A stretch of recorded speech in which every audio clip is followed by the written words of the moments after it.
Hello दोस्तों, इस video में आपका स्वागत है।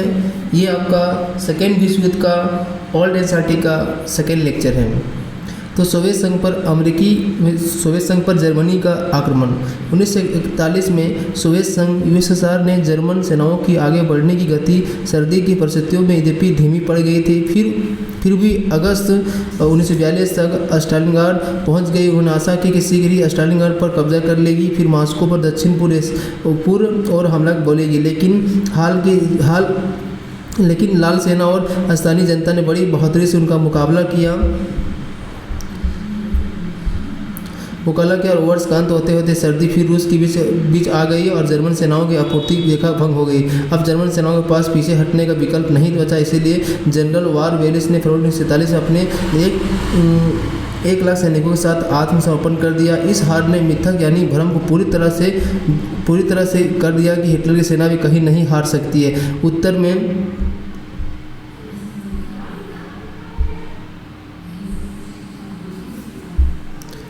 उत्तर में जर्मनी सेना को लेनिनग्राड पर रोक दिया गया, जबकि मध्य क्षेत्र में ठीक मॉस्को के द्वार पर रूसी सेनाएं फिर सशक्त हो गई। उसी उद्योग धंधे स्टालिन की दुर्दशा के कारण देश के काफ़ी भीतरी भागों में स्थापित किए गए प्रतिक्रमण के आवश्यक सभी प्रकार के सामान को निर्बाध रूप से उत्पादन कर रहे थे। ब्रिटिश और अमेरिकी पूर्व की ईरान के मध्य तत्काल सहायता पहुंचाई। दिसंबर 1942 में लाल सेना का प्रतिक्रमण सभी मोर्चों पर शुरू हो गई। इस प्रतिक्रमण की मार ने अप्रैल 1945 में जर्मन, यूक्रेन, पोलैंड के रास्ते वापस बर्लिन की ओर भाग गया।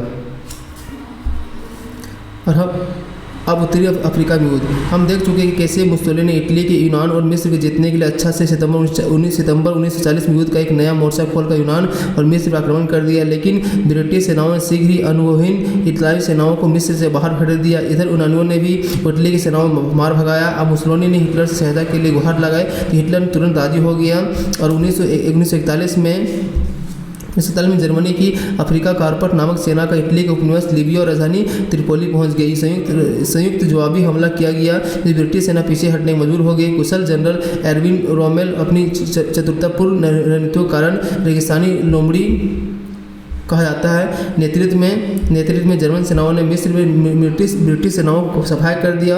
जुलाई 1942 में सिकंदरिया की केवल 80 मील दूरी तक पहुंच गए, लेकिन जनरल मॉन्टगोमरी और जनरल अलेक्जेंडर के नेतृत्व में ब्रिटिश, भारतीय, ऑस्ट्रेलिया और न्यूजीलैंड सेनाओं में कुशलतापूर्वक उतना ही भयंकर प्रत्यार्पण किया गया, जिसमें 23 अक्टूबर को एक अलामीन की लड़ाई में रोमेल की सेनाएं छीन भिन्न हो गई। जर्मन से पश्चिम की ओर पीछे हट गए और पश्चिम एशिया के रास्ते भारत को पहुँचने में उनकी आशाएं ध्वस्त हो गई। इटली का समापन हो गया आपका।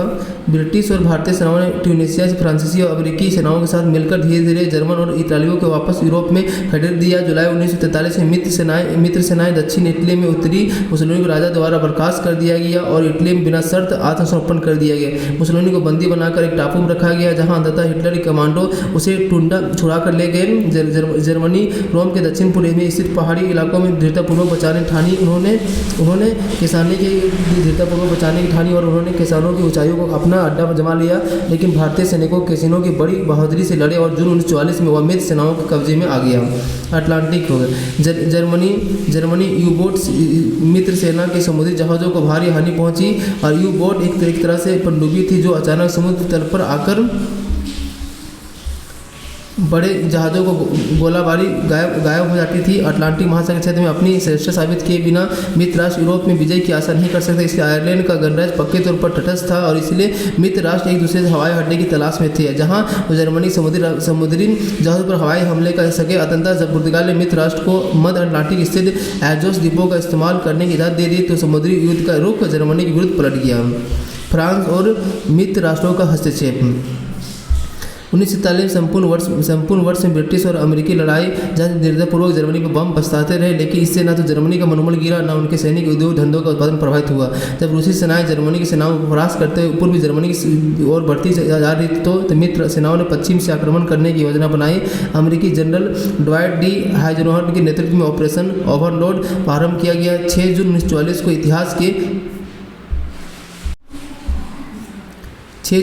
को इतिहास के डी डे निर्णायक महत्वपूर्ण दिन कहलाता है। ब्रिटेन, अमेरिका, कनाडा समृद्ध सेनाएं फ्रांस में उतरी और पांव रखने की थोड़ी सी जमीन हटाने के बाद उन्होंने जर्मनों को पीछे खदेड़ दिया। अगस्त में पेरिस का पतन हो गया, उसके बाद जल्दी ही बेल्जियम का छुड़ा लिया गया।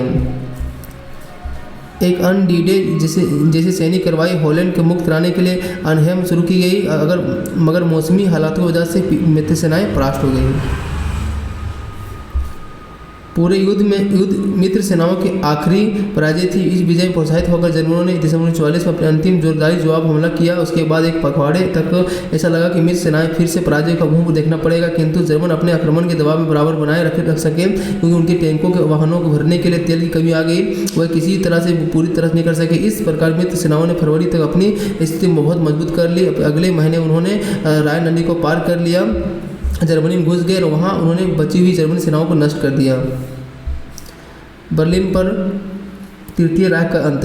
नाजियों ने सोचा था कि तृतीय राइख जर्मन साम्राज्य का 1000 साल के चलेगा, लेकिन ये केवल 12 वर्ष तक ही समाप्त हो गया। लाल सेना ने ऑर्डर नदी के पार किया, बराबर लड़ती गई, बर्लिन में घुस गई। वैसे तो जर्मन फौजें आखिरी दम तक लड़ी, उन्हें जीत की उम्मीद नहीं थी। मुसोलिनी जो पहले नाजी का छत्रधारी सैनिक द्वारा मुक्त करा गया था, तटस्थ स्विट्जरलैंड की बस निकालने की कोशिश करते हुए फांसवादी विरोधी पक्षपातियों के द्वारा पकड़ा गया और उन्हें उसे गोली से उड़ा दिया गया। एडोल्फ हिटलर अपना ऐसा ही अंत नहीं चाहता था। 29 अप्रैल 1945 को जब सोवियत संघ यानी सैनिक संसद में घुस गए तो नाजी नेता आत्महत्या कर ली। 7 अप्रैल को जर्मन सेनाओं ने आत्मसमर्पण कर दिया। उसके साथ यूरोप में द्वितीय विश्व युद्ध समाप्त हो गया और फरवरी 1945 में याल्टा सम्मेलन ब्रिटिश, अमेरिकी, सोवियत नेताओं के बीच एक करार समझौता हुआ, जिसका पुष्टि बाद में जुलाई 1945 में पोट्स डैम की बैठक की गई। समझौते में व्यवस्थाओं के अनुसार जर्मनी में युद्ध में जो भी कुछ जीता है उसे छीन लिया जाएगा। संपूर्ण जर्मनी को 4 भागों में बांट दिया गया। उनका कब्जा ब्रिटिश, अमेरिकी, सोवियत, फ्रांसीसियों को सौंप दिया गया। बर्लिन सोवियत हिस्से में आ गया और उसे 4 सेक्टरों में विभाजित कर दिया गया। बड़ी संख्या में नाजी नेताओं को पकड़ कर लिया गया और उन पर मुकदमा चलाया गया।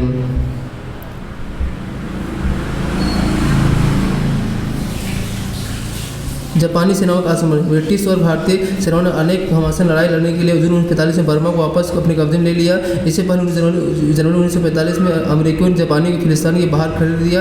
वे जापान के पास स्थित मरियाना और ओकिनावा जैसे द्वीपों पर उतरने के लिए सफल हो चुके थे। अब मित्र राष्ट्रों के सामने एक दुविधा स्थिति उत्पन्न हो गई। अमेरिकी राष्ट्रपति रूजवेल्ट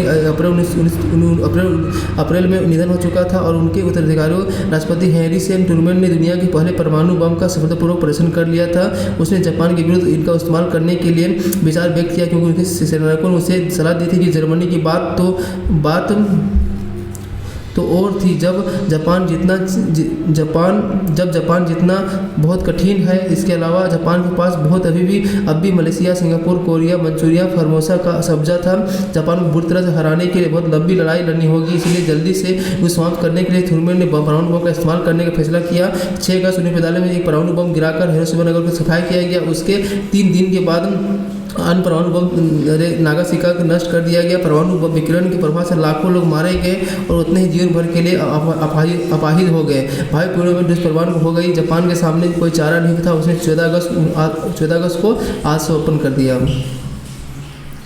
द्वितीय विश्व युद्ध में अमेरिका के शामिल होने के कारण दोनों विश्व युद्धों के बीच अमेरिकी अवधि में संयुक्त राज्य अमेरिका अलगाव नीति का चल रहा था। द्वितीय विश्व युद्ध के पहले 26 महीनों में दौरान राष्ट्रपति रूजवेल्ट ने अपने देश में युद्ध की दूर रखे था, लेकिन वह शस्त्रास्त्र की खाद्य आपूर्ति बराबर ब्रिटिश सेनाओं को सहायता करता रहा था। इसी सहायता के समझौते के तहत माध्यम से अप्रैल 1941 में औपचारिक रूप से इधर उधार पट्टा समझौते के अंतर्गत एक बड़ी संख्या में अमेरिकी युद्धपोत, विमान, जहाज और अन्य अच्छा उपसर्ग ब्रिटेन इस शर्त को साथ सौंप दिया गया था कि ब्रिटेन युद्ध समाप्त होने के बाद उसकी कीमत चुका देगा। ब्रिटिश प्रधानमंत्री वेस्टर्न चर्चिल बड़ी उत्सुकता से उस दिन की प्रतीक्षा कर रहा था जब अमेरिका युद्ध में शामिल हो।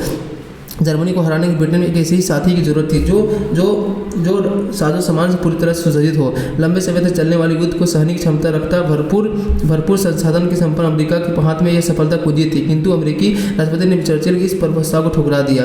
लेकिन कुछ घटनाओं में शीघ्र ही अमेरिका ने इस रूप को परिवर्तन ला लिया। अब समय जापान युद्ध में एक तटस्थ शक्ति था, लेकिन वह डच, फ्रांसीसी, ब्रिटिश सेनाओं के स्थानों पर मिली हार का फायदा उठाना चाहता था और इस बात का इंतजार कर रहा था कि एशिया स्थित उन देशों में अपने अड्डों पर कब्जा कर सके जहां द्वितीय विश्व युद्ध ने छिड़ा। उस समय जापान के चीन के साथ युद्ध चल रहा था। उसने अमेरिकी चीनियों के साथ किया। इस प्रकार एक और जापानी, दूसरी ओर कोमिंटांग यानी राष्ट्रवादी समाजों के बीच युद्ध के गतिरोधक स्थिति आ गई। जब फ्रांस में पतन हुआ तो विची विची जर्मनी द्वारा एक कठपुतली सरकार की स्थापना कर दी गई, जिससे विची फ्रांस को सरकार कहा जाता है। जापानियों ने नाजियों के साथ अपने राजनीतिक संबंधों का उपयोग करते हुए विची सरकार को इस बात से इख्तियार कर लिया कि वह फ्रांसीसी इंडो चीन, जिसे उसे जापान को सौंप दे। जब इंडो चीन हिंद चीन के नियंत्रण संभाल के हाथ में आ गया तो जापान इंडो चीन में अपने सैनिक अड्डे स्थापित कर लिया और जापानियों द्वारा अर्जित की जा रही थी रणनीतिक गहराई पर देखकर अमेरिका घबरा गया और एक सीमा सेना चीन लगी हुई थी और यह डर गया था कि कहीं जापानी वियतनाम में अपना अड्डा न जमा ले। इसलिए उन्होंने जमा लेने के बाद कोमिंटांग और समाइदों के विरुद्ध अपना नया मोर्चा खोल दे और इससे जापानियों के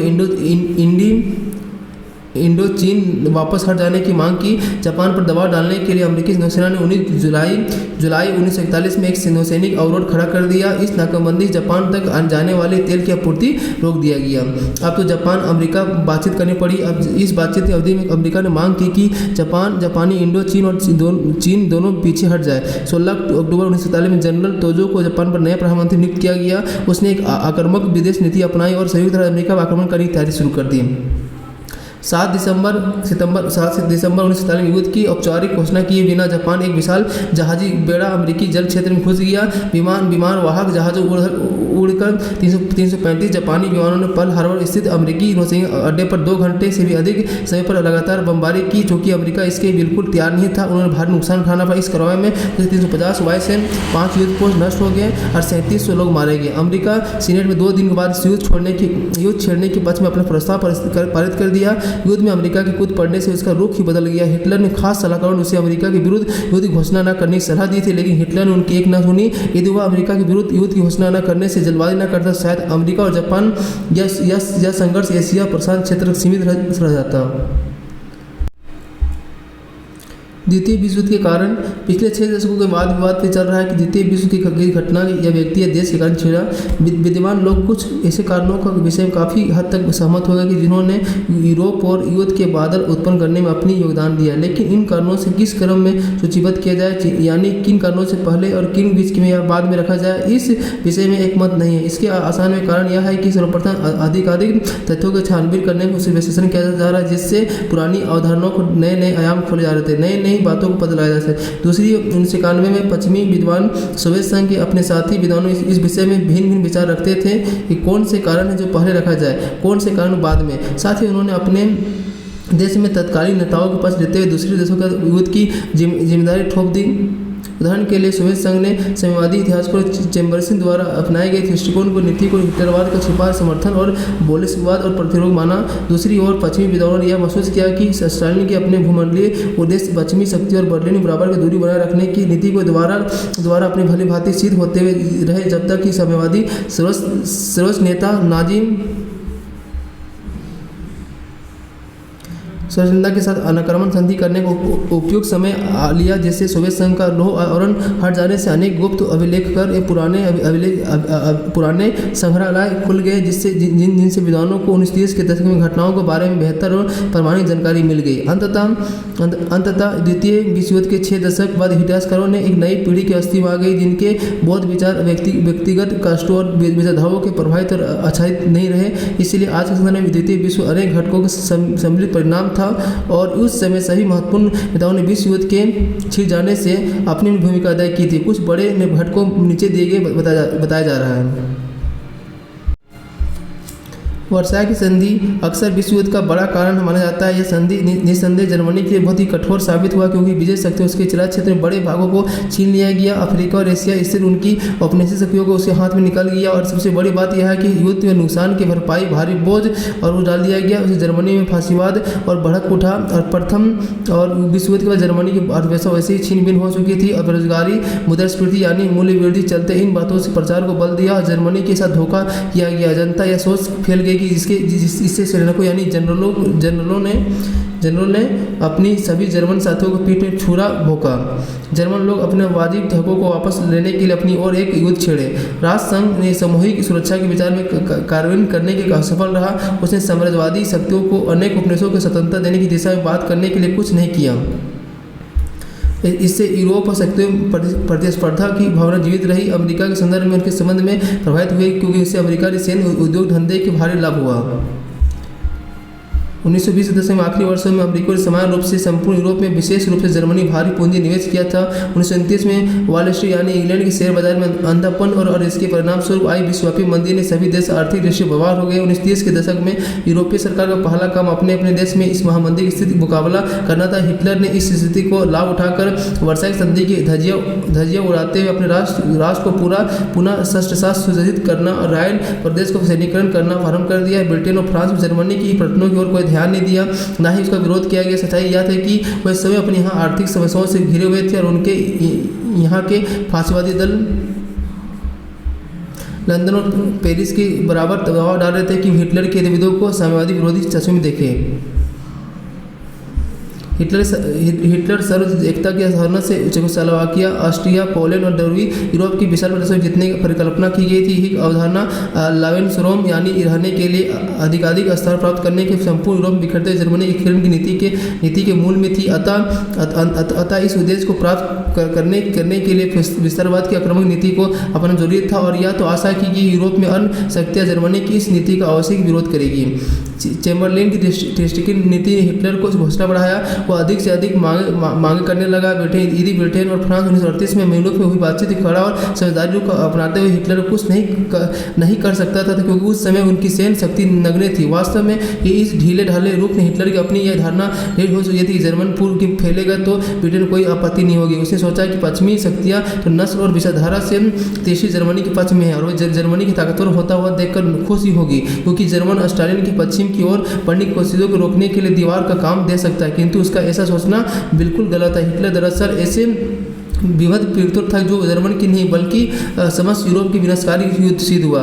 द्वितीय विश्व युद्ध सुप्रसिद्ध इतिहासकार एजीपी टेलर के विचार है कि हिटलर वास्तव में विश्व युद्ध नहीं चाहता था। वह तो पोलैंड के साथ ही एक छोटी सी लड़ाई लड़ना चाहता था, लेकिन हिटलर ने सोचा कि उसके चेकोस्लोवाकिया हड़प लेने पर चैम्बरलेन की कोई आपत्ति नहीं की, जिस पर उसके दावे बिल्कुल अनुचित नहीं था। इसलिए यदि वह पोलैंड पर कब्जा कर लेगा तब भी पश्चिमी शक्तियाँ उसे नजरअंदाज कर देगी क्योंकि दांजिग गलियारे की उसकी मांग युक्तियुक्त है। नाजी नेता पोलैंड पर आक्रमण नहीं करता। यदि ऐसा अंदेशा होता है कि इसके बदले ब्रिटेन युद्ध छेड़ देगा तो इस मामले में स्थिति बहुत गलत अंदाजा लगाया था। लेकिन 1941 में हिटलर आशा की व्यक्त करता रहा कि ब्रिटेन युद्ध बंद कर देगा, जोसेफ स्टालिन ने द्वितीय विश्व युद्ध को अनिवार्य बना दिया। उसने जर्मनी के साथ एक अनाक्रमक संधि डाली जिससे नाजियों के पोलैंड और आक्रमण करने की हिम्मत बढ़ गई।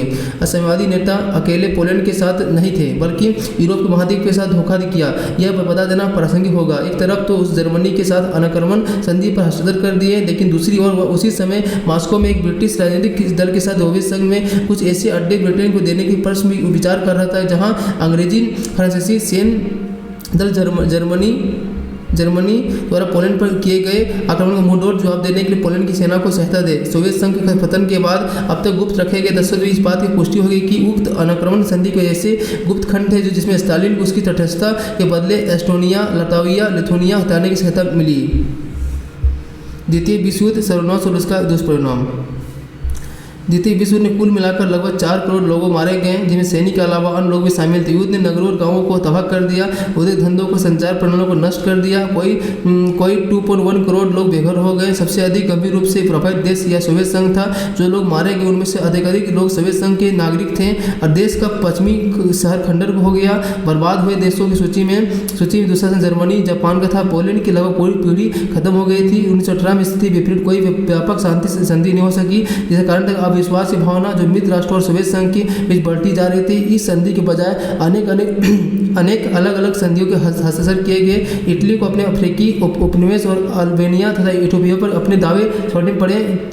तीस्ट के राज्य क्षेत्र पर इटली और यूगोस्लाविया के दोनों अपना दावा जाता रखा। उसे अब युद्ध के बाद 80 में आए संयुक्त राष्ट्र के संरक्षण में एक स्वतंत्र राज्य क्षेत्र घोषित कर दिया गया और सैन फ्रांसिस्को की संधि के द्वारा जापान को सभी समुद्र पार राज्य क्षेत्रों पर छोड़ दिया जिन्हें पिछले 90 वर्ष में अपने कब्जे में किया गया था।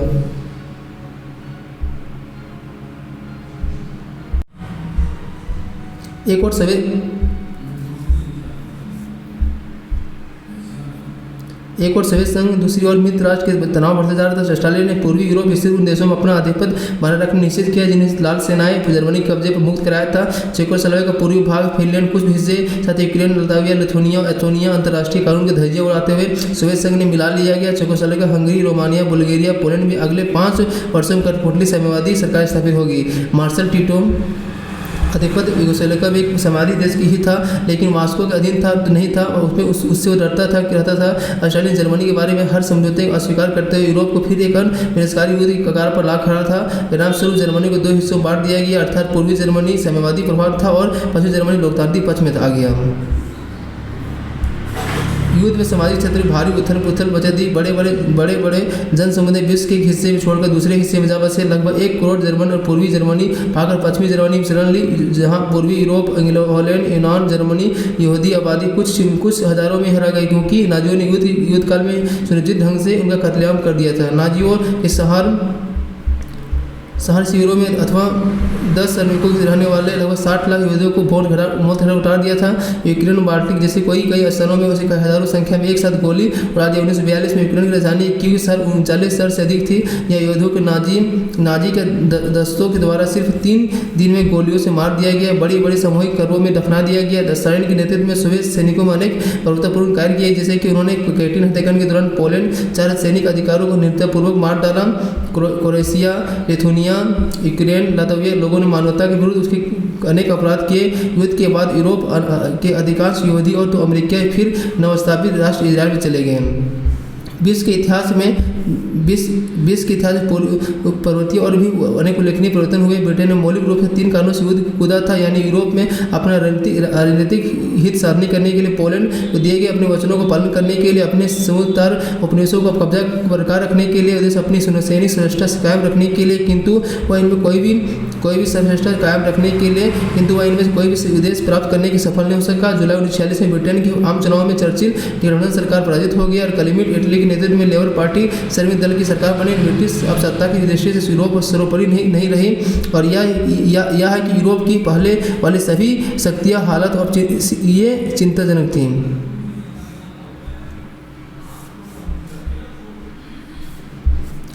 अमेरिका के दबाव में तहत उपनिवेशों की स्वतंत्र कराने की प्रक्रिया प्रारंभ हो गई, जिसके फलस्वरूप एशिया और अफ्रीका महाद्वीप में स्थिति पूर्ववर्ती उपनिवेशों के स्वतंत्र हो गए। अब विश्व में 2 बड़ी शक्तियां रह गई, संयुक्त राज्य अमेरिका और सोवियत संघ। दोनों ने अपने प्रभाव क्षेत्र में और दोनों विश्व के विभिन्न भागों में अपना प्रभाव बढ़ाने के लिए आपस में निरंतर प्रतिस्पर्धा कर रहे थे। स्वतंत्रता 1991 में चल रही थी, क्योंकि 1991 में सोवियत संघ का विघटन हो गया। इन दोनों बड़ी शक्तियों के बीच में विभाजक देखा एक काल्पनिक लो आयरन कॉर्टेन था। ये सब विंस्टन चर्चिल द्वारा गढ़ा गया था। अब इसने मार्च 1946 में कहा था कि बाल्टिक स्थित स्टेटिन लेकर एडोटेटिक तिरस्टे महाद्वीप की आर पार ढो आवरण डाल दिया है। इससे शीत युद्ध आरंभ हो गया। अक्सर विश्व शांति का खतरा पैदा करता रहा। इसमें हथियारों की दौड़ शुरू हो गई और सामूहिक विनाश के शस्त्रों की श्रेष्ठता प्राप्त करने की होड़ लग गई। संयुक्त राष्ट्र का जन्म जब द्वितीय विश्व युद्ध छिड़ा तब यह महसूस किया गया कि संयुक्त राष्ट्र के संघर्षों को दूर करने के भूमंडल में शांति और प्रगति बढ़ावा देने के लिए एक अन्य संगठन की स्थापना करने आवश्यकता है। 1944 में सोवियत संघ, अमेरिका, चीन, ब्रिटेन नेतागण संयुक्त राज्य अमेरिका में डबर्टन ऑक्स नामक स्थान पर मिले और उन्होंने संयुक्त राष्ट्र की स्थापना करने के संकल्प लिया। 1945 में सैन फ्रांसिस्को में संयुक्त राष्ट्र संघ का अधिकार पर यूएन चार्टर तैयार किया गया। इसमें चार्टर निम्नलिखित उद्देश्य बताए गए: शांति बनाए रखना, युद्ध को दूर रखना, विश्व भर में विशेष रूप से अल्प विकसित देशों में आर्थिक, सामाजिक, दार्शनिक, वैज्ञानिक और सांस्कृतिक प्रगति को प्रोत्साहन देकर युद्ध को कारणों को दूर करना, सभी व्यक्तिगत मानव प्राणों अधिकारों को, जन समान तथा राष्ट्रों के अधिकारों को रक्षा करना। अपने जन्म के बाद अगले 6 दशकों में संयुक्त राष्ट्र का पालन सभी राष्ट्रों द्वारा किया गया। संयुक्त राष्ट्र ने अंतर्राष्ट्रीय वनों के क्षेत्र में अनेक समस्याओं को सुधारने में असफल रहा। आज भी संयुक्त राष्ट्र की मंजूरी अथवा मंजूरी के बिना भी युद्ध छिड़ जाता है, जैसा कि अभी कुछ समय पहले इराक में हुआ। लेकिन यह भी सच है कि अनेक युद्धों में छिड़ने का रोकने का अपनी महत्वपूर्ण भूमिका अदा की। इसके उन्होंने विवाद के समाधान के लिए निकाय स्थापित किए, युद्ध विराम कराया, बातचीत की मध्यस्थता और व्यवस्था की और शांति सेनाएं भिजवाई, अनेक मानवतावादी विकासात्मक कार्य किया, गरीब देशों को उनकी हालत सुधारने के लिए उपयुक्त प्रौद्योगिकी का विकास में सहायता देता रहा, विश्व की शिक्षा, स्वास्थ्य, जल, स्वच्छता, पर्यावरण संबंधी समस्याओं को सुधारने का प्रयास किया। इससे कोई संदेह नहीं है कि संयुक्त राष्ट्र अपने पूर्ववर्ती राष्ट्र के संघ की तुलना में अधिक सफल रहा। द्वितीय विश्व युद्ध की कटु स्मृतियों ने उपनिवेशवाद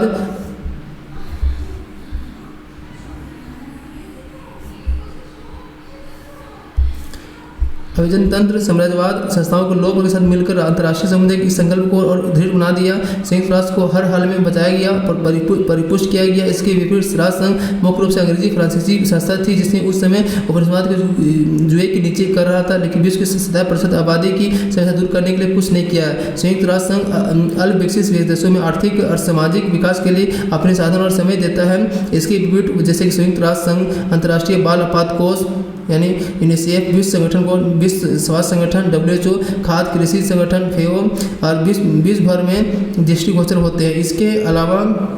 इसके अलावा संयुक्त राष्ट्र संघ मानवाधिकार की रक्षा के लिए प्रतिबद्ध है, जबकि लीग साम्राज्यवाद की पक्षधर होने के कारण मानव अधिकारों की बिल्कुल परवाह नहीं करता है। तथापि संयुक्त राष्ट्र संघ के सुधार करने के लिए गुंजाइश है। इन वर्षों में दौरान अनेक परस्पर विरोधी असंगतियाँ विसंगत पैदा हो गई।